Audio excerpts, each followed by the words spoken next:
81st birthday on the 27th of February, just for purposes. What's the significance of that is, of course, first of all, I look at life through the baseball metaphor, and I've done a lot.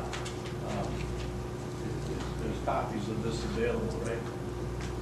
Oh, yeah. And you can see that for a high school dropout, I've been to 2 bedrooms. But that doesn't mean I dropped out of school. I didn't stop reading, I didn't start studying.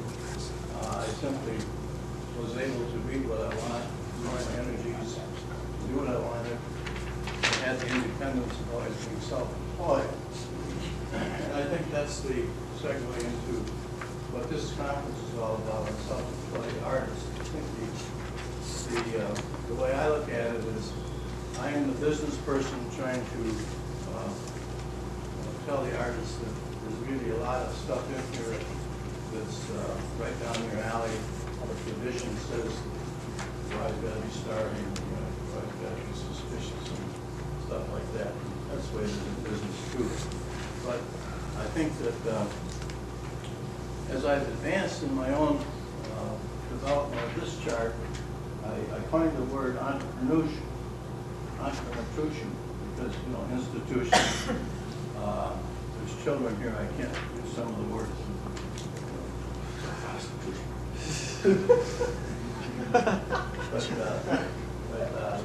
Notice you can raise that joke, because you can see the words that I use to describe what's involved in self-employment and the success of self-employment. Those are all good words, but I don't think they really define, one person's imagination is another one's boredom.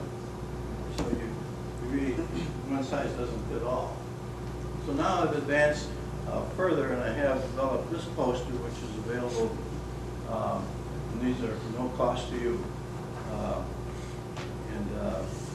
But it's added the isms. So the next word I've coined is, and I don't have a slide for this, but the poster's here. And what I've done is I've created the word entrepreneurism, because there's all the isms. And in the entrepreneurism, the ISM stands for intimacy, sensuality, and mystery. And I think because of H has its privileges, that I think that's, before the business plan, you want to have those 3 areas identified, and you have to be doing your search for success through those. There's really no sense writing a business plan about a business that you're going to do that you don't like, or just to do a business plan because it should be done. I think one of my problems with education, formal education, they were always giving me homework I didn't like to do. They were never asking me to do a paper on baseball or football or whatever. And kids that liked grammar and geography and stuff like that, they were home free because they were writing about what they liked. But I don't know what to write about. I could go see that stuff if I want to see it. But what do I care about what order the presidents came in?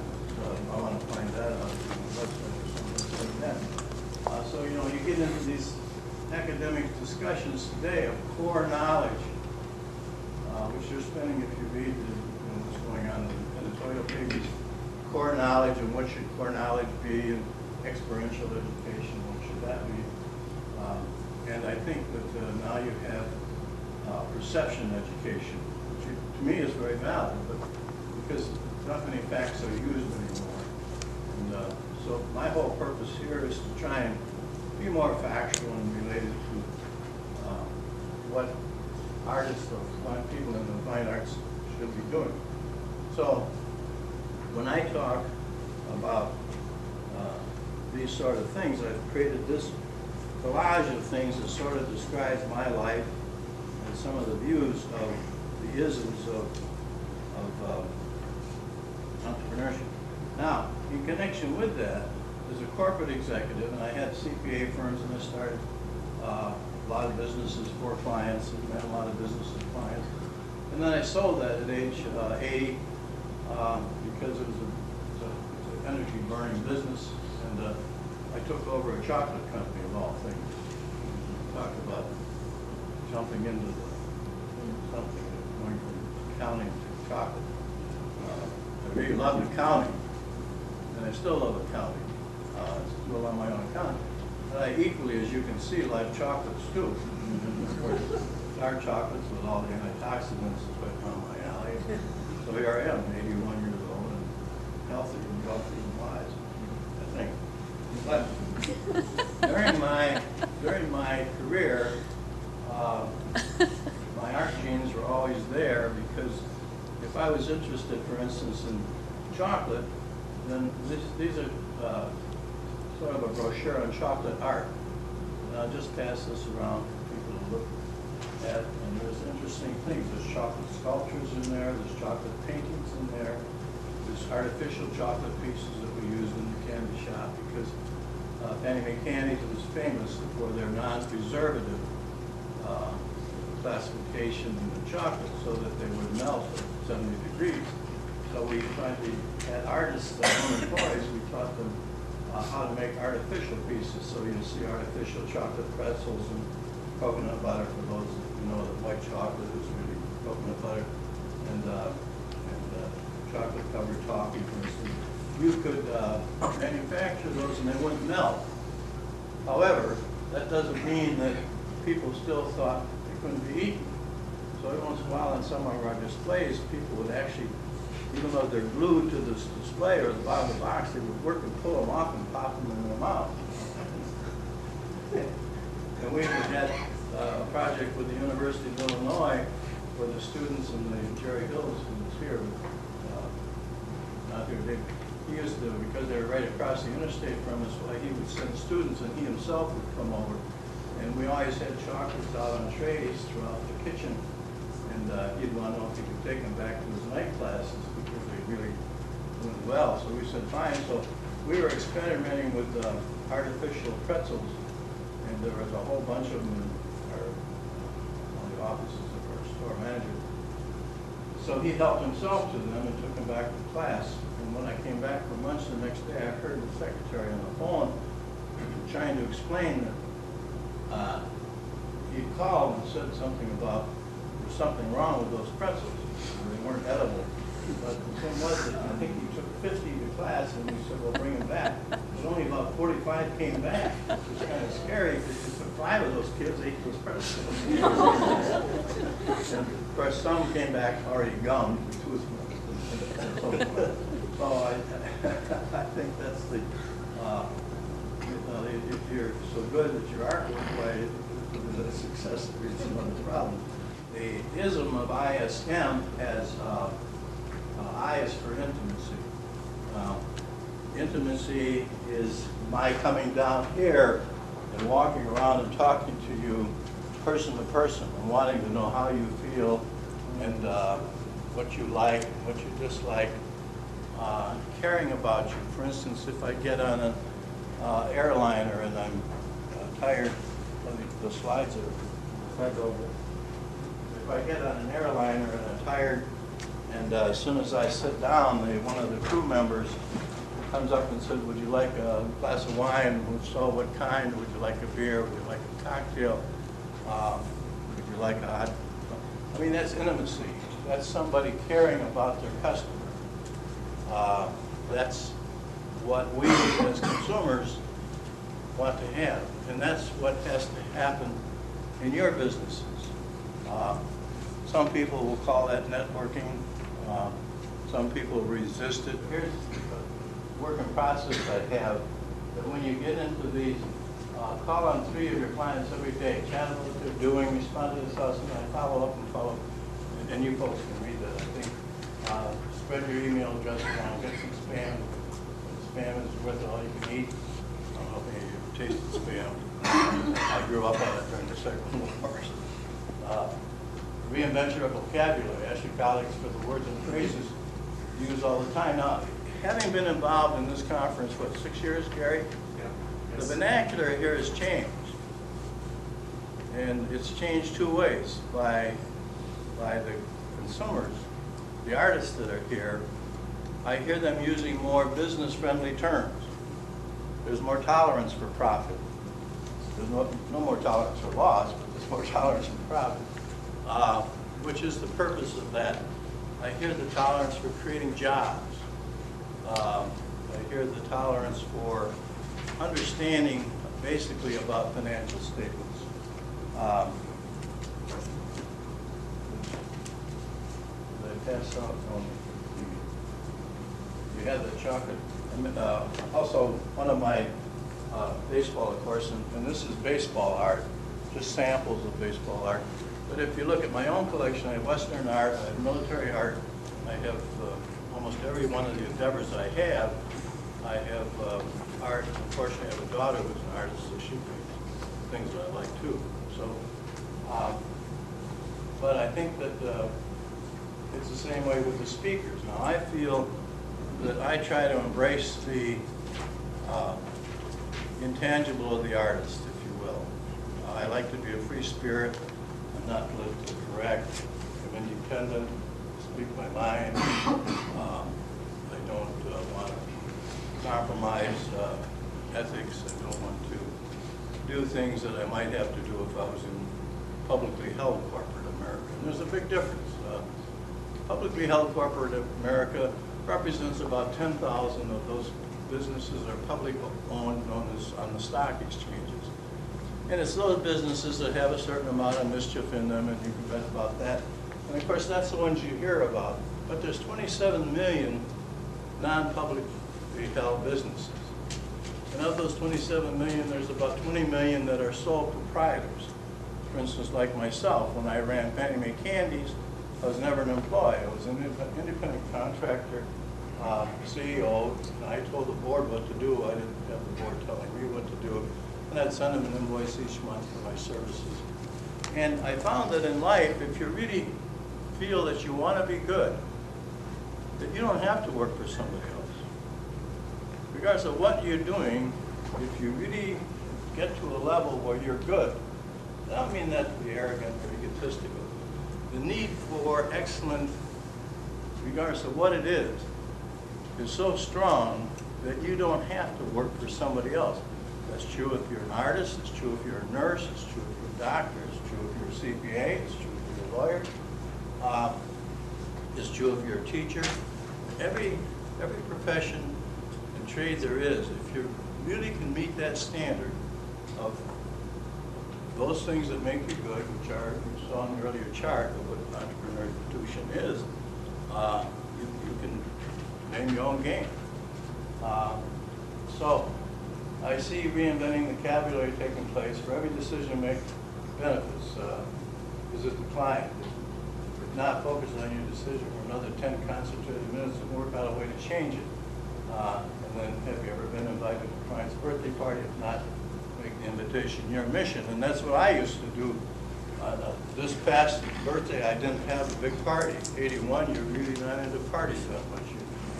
You can't drink as much. There's no girls jumping out of the cake. And I've been married 60 years, so my wife tolerates a lot of things. So, but I think but the thing is, I used to have 3 or 4 birthday parties every year, particularly on my 50th birthday. I had disguises and everything, so that I wore and humored everybody and drank as much as I wanted and said anything I wanted. So, but it was a lot of fun at that age. But 81, you're not into all that. So I don't know if you're any wiser. I think you're just tired. So that's the intimacy. I'm not selling. You know, I'm talking about helping you. I mean, these days the help I need is getting across the street. But you folks need help. You're here for help, and you're not begging for help. I don't mean to be little or anything like that. You want to do what it is to make you build to that level where you're good, where you're excellent, and where you can live this kind of life without having to compromise too many things and too many people. And with the market's growing like 310 million people in the United States today, and globalization and things, the market becomes better for all of us. I never worried about advertising in the candy business. If I made my product as good or better than the next person, I didn't have to worry about increasing my sales. The population in its own way would increase our sales. And we had former executives. Mike Hennessy was Chief Operating Officer.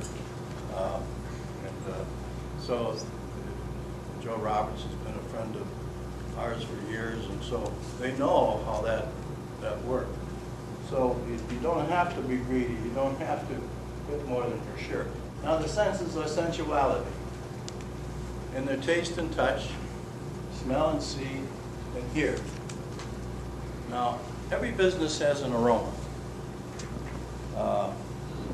When I had the accounting business, I had maybe 135 different businesses.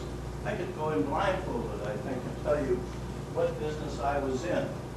Now, the chocolate business, in addition to being an intimate business, is a taste, touch, smell, see business. So, to prove that, I brought chocolates. Wow. You can touch them, you can taste them, you can see them, and you can hear your pal chewing them because they're not tastes. And you can love them, and you can touch them, and they're sensual, even sexual. Be careful. Yeah. Well, I was given a compliment. I used the phrase, candy is dandy, but liquid is quicker. But in any event, so when we get into the senses of things, you can smell a new car, right? Yeah, we had some students down at Bradley University in Peoria. They bottled Essence of Peoria perfume bottle. And they sold them for $1 a bottle. And they made a lot of money. But so you can make a living off of those 5 senses. If you think about how do I want that to be. So come up, lead with the senses of it, the art.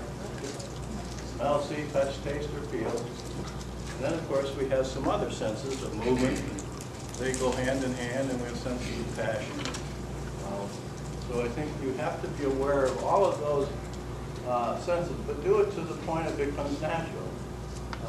Establish the sensory priorities of your work. Where are you strong? Where do you have to work to create a visual representation of your evaluation? That might be a business plan, so that make music a priority. Now, I'm a music guy. I've always had a desire, and actually, if I drink enough, I can sing country and western songs and do line dancing. And the older you get, the more inhibitions you lose. And independence, great. Finding music is a great stimulant, and you hear it.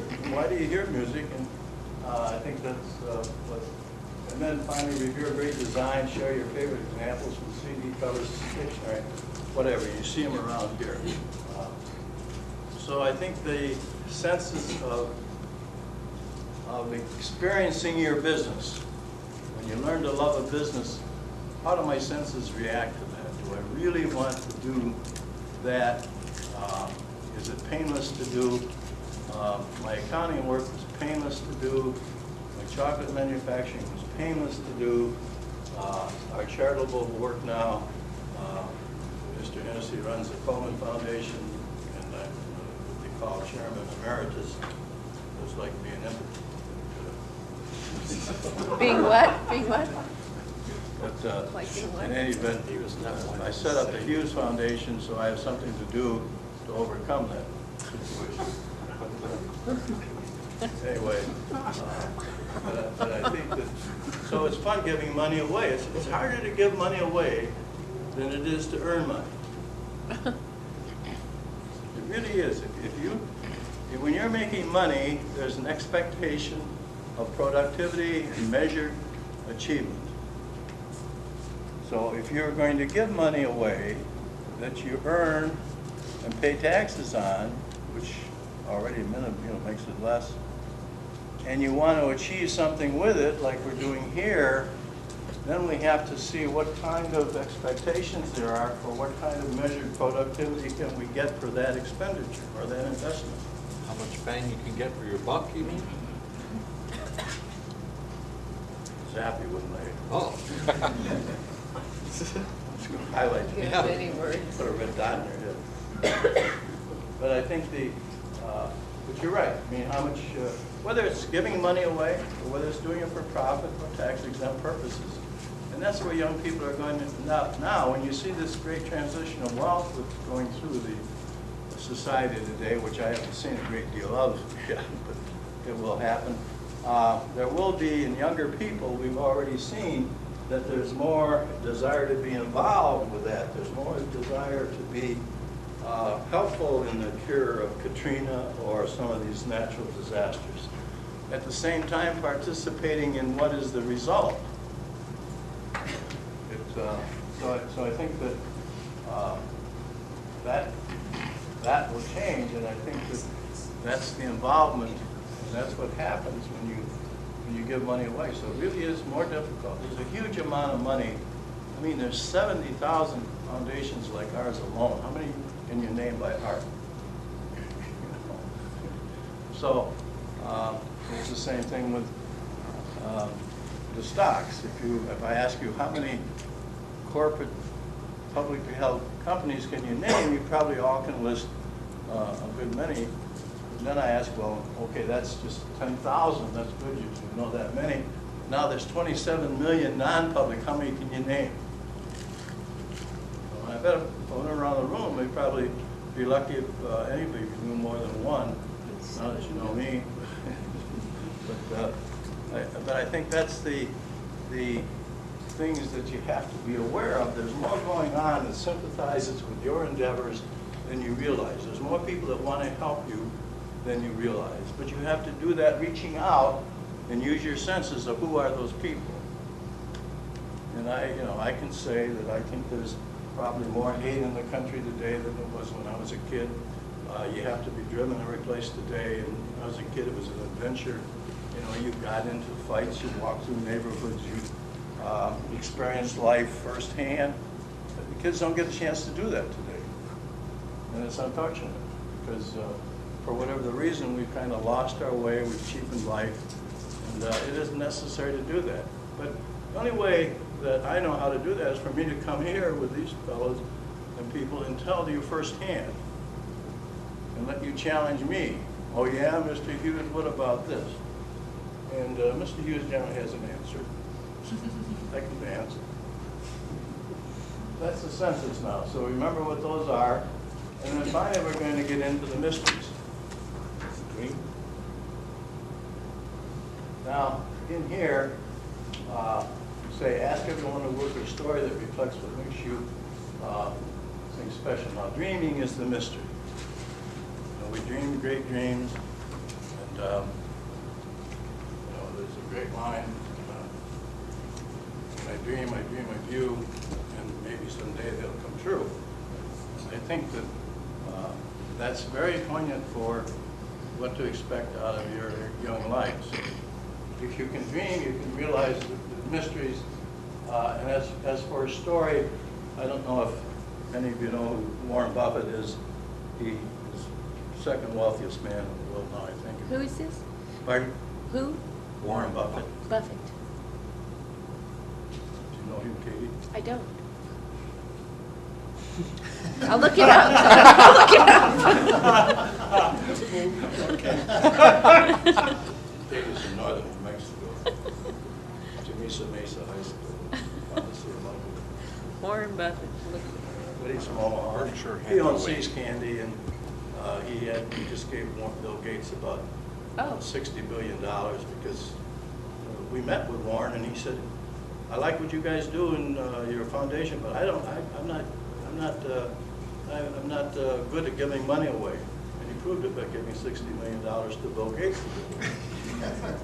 So, but Well. as for the mystery part, he was a bidder on our business. And he was in the chocolate business of Seas, and he pretty much had the markets from the Mississippi to the West Coast. we were in the chocolate business. We pretty much had markets from Mississippi to the East Coast. We had about 260 shops when we sold, and he had about 300. A guy that wealthy, he can give away $30 million in chocolates and increase his sales. And write it off. It's fair, it's not a criticism.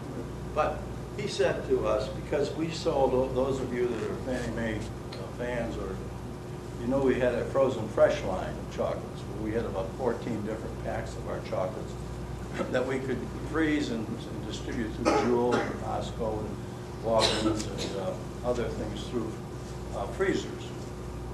And we even had a charity program where we would give you the money to buy a freezer, and you could buy the chocolates for, what, half off, Mike, or something like that. And you could sell the chocolates at total retail, and that gave you 50 cents on the dollar to go to the charity of your purpose. So you'd see them in hospital gift shops and educational institutions, etc. And he criticized us. He said, well, you know, by making it more available through non-Fannie Mae only outlets, you're taking the mystery away from your product. He's right. He's very right. When you talk about mystery, you have to do those things that add to your mystique. That's why I wonder sometimes with all these my place, my face, my space, where people are revealing their whole lives and spilling all their guts. Where's the mystery going to be? You know, it's like, I've been married 60 years, and I never want to fully understand. In our house, it's a compliment if I say to my wife, you know, I still don't understand you. And she says, and that's the way we're going to keep it.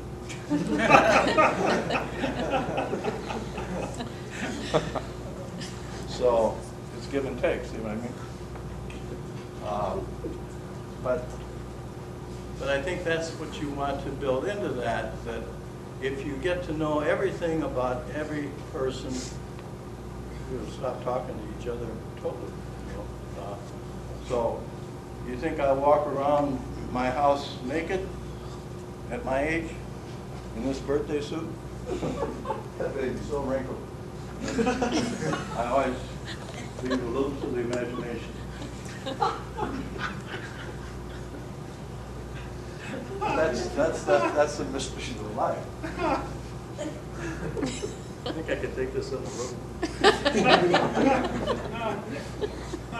This, by the way, is my baseball hat. I own a major owner of an independent professional baseball team, the Schaumburg Flyers, just west of O'Hara Field. That's what we call the Flyers. We have a 7,500 seating capacity. Our dimensions are the same as Wrigley Field, and our goal is probably to sell the Cubs for a big price. But it's independent, so we get to say who plays, who pays. We have to have 5 newcomer youngsters who have never been paid to play baseball. You know, and to me in life, that's the problem of kids going to college, and college is becoming the minor leagues of baseball. They don't have to, they can make an error and there's no economic consequences of it. And it's too late in life to have that luxury of experimentation. So it's changed the game of baseball with pitchers, for instance, with starters and short relief and long relief, and long closers and closers, and some guys that can only pitch 10 pitches. That's their career.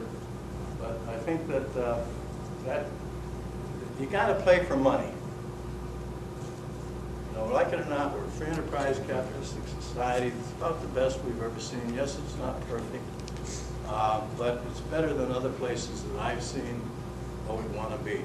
But I think that the opportunities, if you have some adventure and are willing to do things, you know, it's like when I did my CPA firm, I would go so far as to say, well, I'll do your federal income tax return this year for nothing. And if you really like it, then next year you can go through it and you can pay. And they really liked it. And so next year they paid. And, you know, who knows, maybe I charged them for last year too at the same time. It's a mystery. If they liked it, what's the difference? They got their money's worth. And I kept them out of the penitentiary, and that's what they really charge you with doing. You know, they say, Mr. Hughes, we want every tax break that we're entitled to, but we don't want to go to the penitentiary. So that was your purpose of it. Anyway, that's the game. You've had the portfolio of baseball art, you've had the portfolio of chocolate art, you've had chocolates, you've had, oh, now you get the touch, feel, sense to experiment with called baseballs. So, you know, I want you, this is experiential learning. I'm not going to come here and talk about things that you have to go out and find. I mean, if you're going to have to know what a baseball is, then you're going to have to be alert and wake up. Okay, here. Everybody happy? Yeah, Everybody absolutely. Everybody get a chocolate? Yes, delicious. All your friends are wondering where you got the ball. Don't tell them. Keep it a mystery. Question. Anything goes. I believe I can almost answer every question. How'd you go from accounting to Fannie Mae? Well, they were clients. Oh, they were clients. And one of the nice things about accounting is public accounting. You get a whole array of clients to work for. And then, again, if you're good, we're going to offer you jobs. Come to work for us. You know? So when you get ready to retire, I had my choice. I had a lot of candy companies, clients, American Licorice Companies, Candy, Fondant Company. Just so happened, you know, they get a reputation. But I chose Fannie Mae because that's the guy I'm efficient with. And also it's cancer, it's sad, at 61. But it's a great business, you know. But you know, you have to know the ins and outs. It's fresh product. You don't want it to get stale. You never want to get a reputation. People would bring a box of candy back saying we didn't like this or this is what we wanted. You say you keep it, we'll give you another box. You never took candy back in because you just couldn't have anybody saying, yeah, you know what happens to the stuff they take back. So you just couldn't do business like that. And that's the way with your own work. You want to remember that if you know more about your clients, then they won't be taking the work back. And we're able to tailor to your clients. So that's how I transitioned. The people that own Fannie Mae, at that time, Mr. and Mrs. Coleman, with the Coleman Foundation, they invited me to come and join the company in 1975, and then he went to a place he had in Wyoming called Old Ball, and died, so he wanted to give me a $75,000 signing bonus. So you get signing bonuses. It's just like a commission piece in art. And then his wife died 2 years later from cancer. That was 77, but you know, my friend by then, we'd made it so they had no children, so he was their adopted son, so to speak. He came off of Good Bay, Alabama, mud farm, poverty and so forth. And worked very hard, and so they made it possible for him to take over the company. So then when he died, that was my condition. You know, he said, "You'd be my trustee, John. I've got a wife and 4 kids. I want the boys in the business. I'd rather not have the girls in the business for the reason, you know, I didn't go along with that. I thought family's family and everybody's equal. So we had the girls, or if the girls didn't want to come in business, their husbands could. So I think that, but all I said was, I know how to run this business. I know we'll be profitable. I know I'll make it grow. And when I've proven that, then I'd like to have a substantial interest, which I'll pay for. You know, that'll be my benefits. So we did that, and in 1991 we sold the company, and that was our prize. By hindsight, of course, you always think twice. There are days I regret selling it, but then there are other days I'm glad they're But it was a good business, a good product. We had good customers. We'd have generations that worked for us. Many of them were buried with boxes of candy at their funeral. So that's, you know, it's sad, but it's nice to hear that you're respected like that. Yes, sir. Yes, ma'am. There was an interesting editorial in the Tribune the last week or so about Buffett and Gates setting up this foundation to encourage high school students to learn to play bridge. And I don't know how successful that's going to be. I'd be curious about your thoughts about that. Or are there other games or sports that you think help people develop a mind or a spirit to be a successful entrepreneur? What a great question. Yeah, well, I totally believe it. My big game was baseball. I mean, I liked all sports. The sports metaphor of baseball, to me, fits life because you somehow have to get to first base. Now, there's many ways to get there. You can be abused by the pitcher and get nailed with a pitch. You can get a walk because the pitcher can't find the plate. You can get a hit, or a person can make an error, but you can't steal first base. But all the other bases in baseball, you can steal. It's legal. And you read about it in the paper. And they go to great efforts to steal signs. They study. You know, because in giving signs in baseball, if you watch the coaches, they basically start out with a rule, the left side doesn't mean anything. So any signal like this, it may be our bunt signal, it may be our hit behind the runner signal, it may be wait for a walk signal, but if it's on the left side, forget it. Now the other guys don't know that. They know your bunt signal, hit and run signal, but they don't know that this side is meaningless and this is where all the action is. So that's the basic of signals in baseball, and so you know, it's permissible in baseball to fake. It's like life. I mean, if you've got a guy on second and a line drive goes near you and it sounds like you might have a chance, you can go like that and he thinks you got the ball and he heads back to second and gives up, and next thing you know you can tag him out. So you can fake it or feign it, as they say. Or you can go like that, the runner's not looking, he thinks he got the ball and he just stops playing. So faking in life is done. You have to always be buyer beware. So in baseball, it's stealer beware.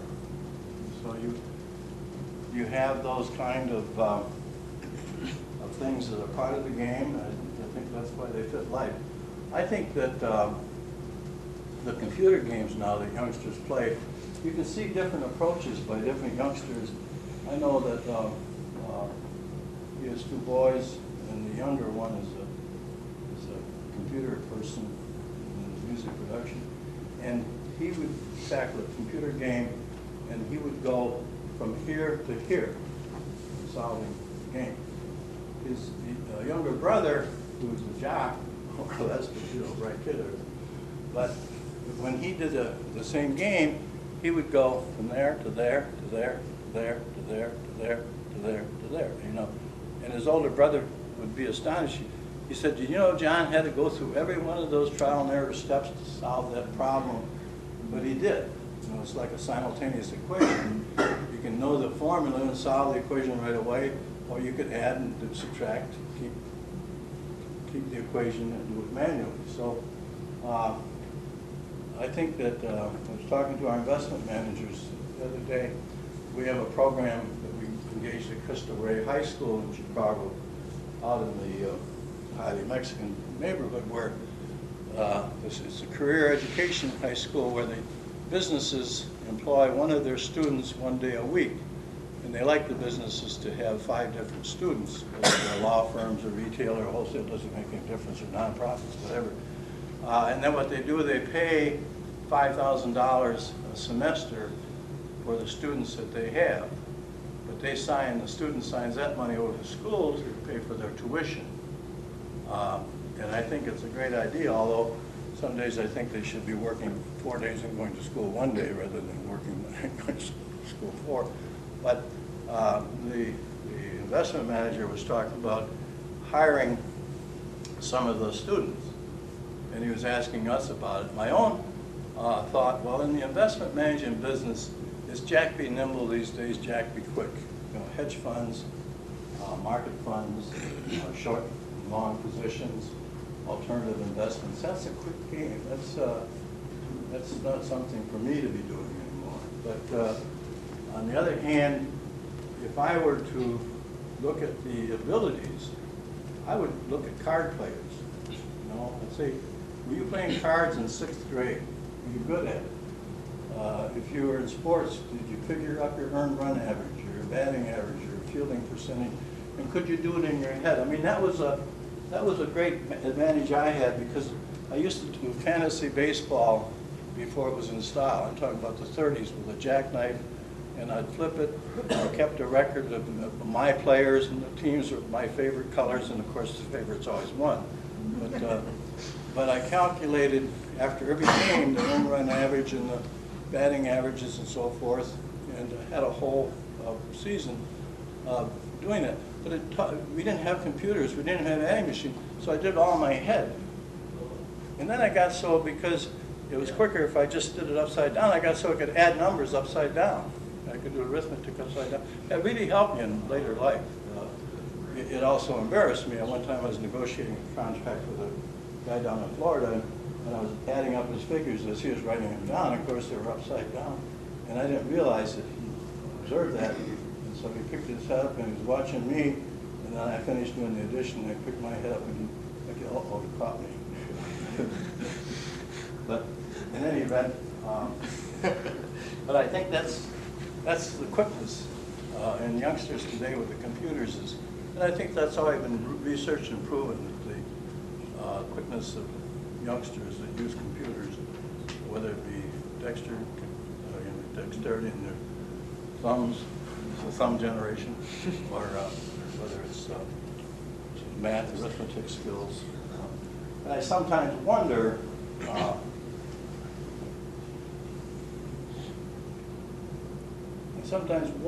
if we don't concern ourselves with the math problem in our students on the wrong basis.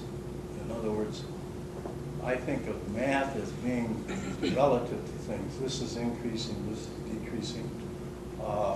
Line graphs, I mean, that's what I would show a youngster, is a line graph, and tell me, what does that mean? What does this mean compared to that?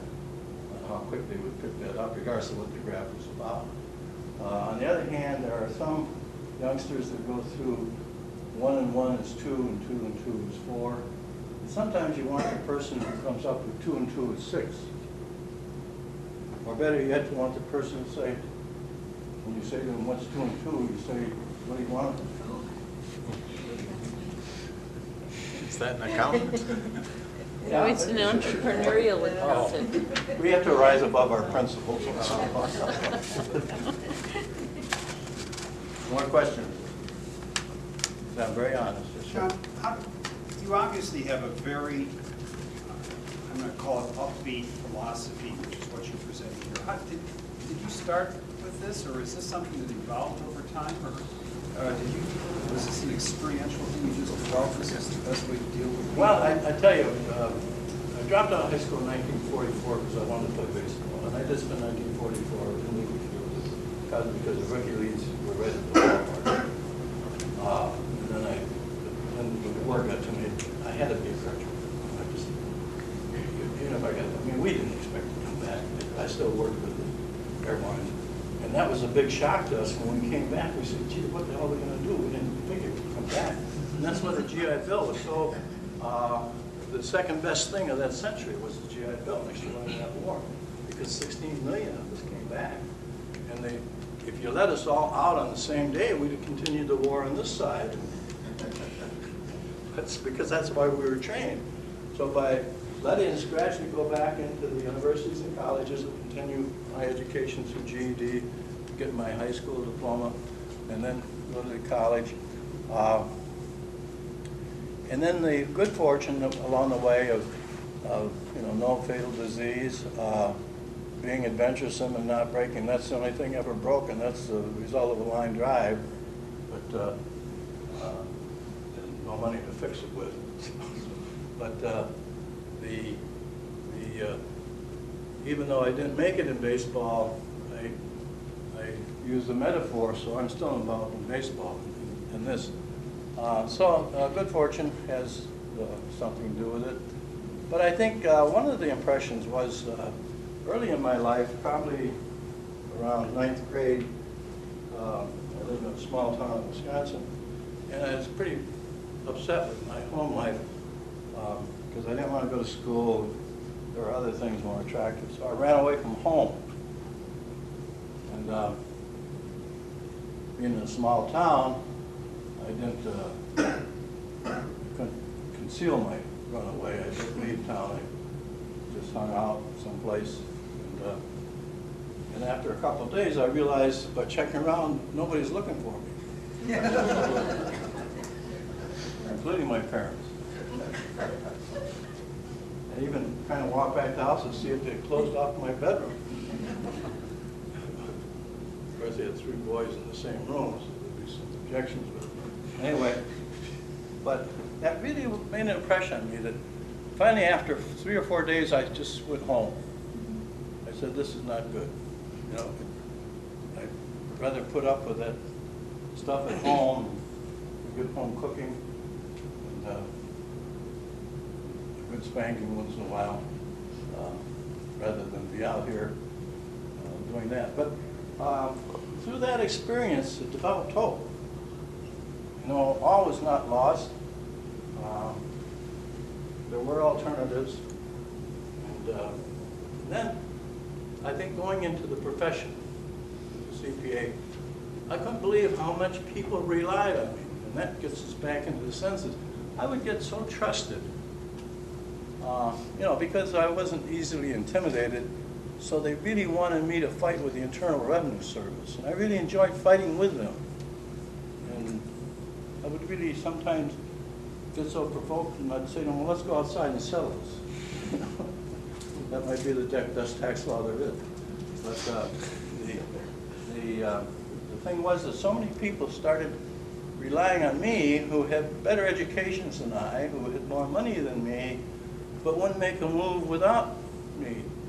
And they'd go to a sales meeting, for instance, and come out at 2 in the morning and their car would be gone because it was stolen, and they'd call me before they'd call the insurance company or the police because they figured I had a little more stuff. I don't even know where it's at. You know? So but that's how you build that, and I think that's the deprivation today of kids. You know, like those youngsters. I mean, how often are they able to walk to their destination for fear of some abuse or some kind of activity, or even young ladies like that, or young men like these guys. I mean, these guys are pretty tough guys. They're like those 2 guys on television. What was their name?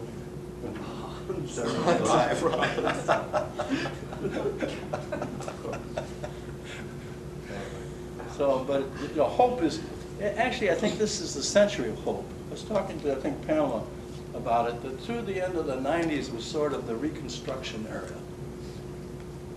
And there's a lot of programs in place, and there's a lot of huge funds of money going in to correct those things we saw, but people generally don't know that because there's so much media that plays it down or misdirects it or whatever, that people now need hope. Social workers need hope. You know, social workers is a very dangerous profession because you become calloused with all the negativity and with all the hardship. And if you're dealing with that problem day in and day out, you'll become callous to it.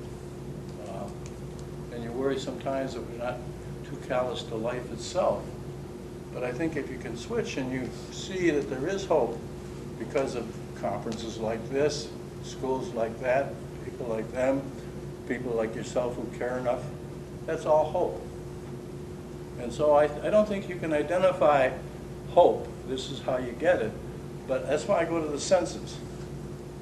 By touching enough, smelling enough, seeing enough, hearing enough, knowing enough, you build up hope.